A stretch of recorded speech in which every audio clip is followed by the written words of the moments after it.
agencija Spirit Slovenija za področje pospeševanja internacionalizacije in pomoč podjetjem izvaja, seveda, tako kot so vprašali, številne aktivnosti. Na eni strani izvajamo številne delegacije, ker peljemo slovenska podjetja v sklopu bilateralnih srečanj, izvajamo konference, sejme, B2B srečanja, tako da poskušamo dejansko vsako posamezno področje tudi predhodno identificirati v sklopu poslovnih forumov, da res pridemo za naše podjetja pripravljeni na posamezno tržišče. Jaz sem tudi izredno vesel današnjega dogodka o internacionalizaciji, katerega organiziramo skupaj z Gospodarsko zbornico Slovenije in hkrati tudi povezovanje z športom.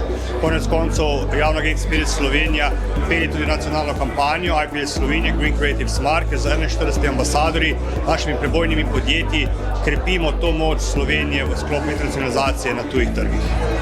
Moj recept za uspeh pri internacionalizaciji je veliko trme, to je definitivno pomembna stvar, malce neumnosti pomaga, pa res, da je človek pripravljen na dolge proge.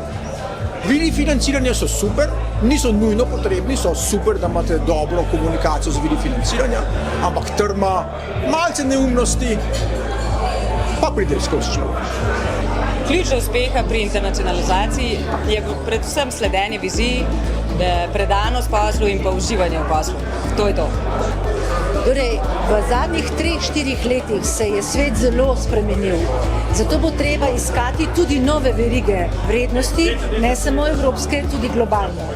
Mislim, da je to kar velik izziv, pridobivati nove trge in zato imamo pri nas na Gospodarski zbornici Center za mednarodno poslovanje, ki ima tradicijo na področju mreženja, gospodarskih delegacij, svetovanj in mislim, da je Gospodarska zbornica pravi odgovor za to, če nekdo potrebuje internacionalizacijo.